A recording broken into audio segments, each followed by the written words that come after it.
India से भारत बना देश तो 1000 करोड़ से ज़्यादा खर्च होगा।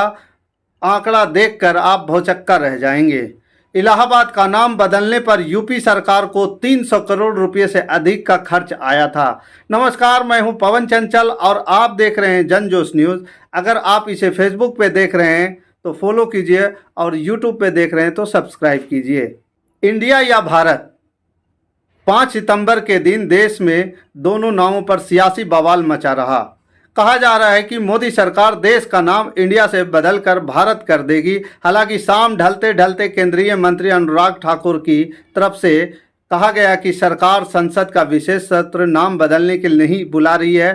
ठाकुर ने इस बात को अफवाह कहकर खारिज कर दिया, लेकिन एक सवाल है जिसे खारिज नहीं किया जा सकता। सवाल ये है कि अगर देश का नाम बदला गया तो इसमें खर्च कितना आएगा। वैसे भारत पहला देश नहीं है जहां नाम बदले जाने या बदल देने की बात हो रही है। ऐसे बदलाव समय समय पर कई देशों में पहले भी हुए हैं, कभी कॉलोनियल लेगेसी मिटाने के वास्ते तो कभी एडमिनिस्ट्रेशन को स्ट्रीमलाइन करने के लिए। हर बदलाव अपने साथ कुछ नया खर्च लेकर चलता है। जैसे घर में पुताई करना, उसके अपने खर्च होते हैं। स्कूल में नाम बदलवाना या किसी डॉक्यूमेंट पे अपना नाम या पता चेंज कराना, सभी बदलाव बिना किसी खर्च के नहीं होते। ऐसे ही देश लेवल पर होता है। नाम बदला जाएगा तो सभी डॉक्यूमेंट्स, आधिकारिक वेबसाइट, देश की विभिन्न संस्थान और कई अन्य बड़े बड़े बदलाव भी करने होंगे। इन सब का अपना अपना अलग अलग खर्च होगा। लेकिन इस खर्च को कैसे मापा जा सकता है? इसके भी कुछ तरीके होते हैं। ऐसे ही एक तरीका साउथ अफ्रीका के एक वकील ने निकाला था। नाम डेरेन ओलिवियर।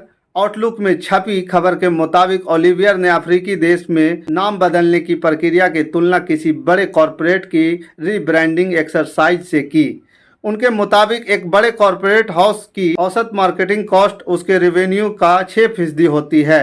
वहीं रीब्रांडिंग एक्सरसाइज का खर्च कंपनी के मार्केटिंग बजट का 10% तक हो सकता है। डेरेन ओलिवियर के इस मॉडल की मदद से भारत के लिए होने वाले खर्च का पता लगाया जा सकता है। भारत का नाम बदलने की प्रक्रिया में होने वाला खर्च कितना बड़ा है, ये उदाहरण से समझ सकते हैं। केंद्र सरकार 80 करोड़ भारतीय नागरिकों के लिए खाद्य सुरक्षा में जितना खर्च करती है, नाम बदलने में उतना खर्च होने का अनुमान है। अब सवाल यह है कि आंकड़ा निकाला कैसे जाए।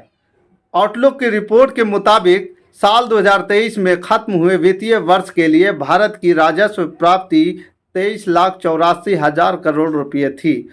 माने सरकार ने जो टैक्स और गैर टैक्स वाला राजस्व यानी वसूली, अफ्रीकी देश स्वाजीलैंड का नाम बदले जाने पर ही यह मॉडल विकसित किया गया था।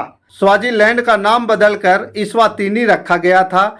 ओलिवियर के मॉडल के मुताबिक स्वाजीलैंड का नाम बदले जाने का खर्च 500 करोड़ रुपये आया था। इस आंकड़े को निकालने में भी ओलिवियर ने देश की राजस्व कमाई वाला फार्मूला लगाया था। इलाहाबाद का नाम बदलने पर 300 करोड़ का खर्च आया था। इस साल की शुरुआत में महाराष्ट्र और शहर औरंगाबाद का नाम बदलकर छत्रपति संभाजी नगर रखा गया था। उसी वक्त उस्मानाबाद का नाम बदलकर धाराशिव कर दिया गया था। साल 2016 में हरियाणा सरकार ने गुड़गांव का नाम बदलकर गुरुग्राम कर दिया था। वहीं साल 2018 में यूपी सरकार ने इलाहाबाद का नाम बदलकर प्रयागराज कर दिया था। इंडिया टुडे की रिपोर्ट के हवाले से बताया गया कि सरकारी आंकड़ों के अनुसार इलाहाबाद नाम बदलने पर राज्य सरकार को 300 करोड़ से अधिक खर्च आया था। इंडिया टुडे की रिपोर्ट के हवाले से बताया गया कि सरकारी आंकड़ों के अनुसार इलाहाबाद का नाम बदलने पर राज्य सरकार को 300 करोड़ रुपये से अधिक का खर्च आया था।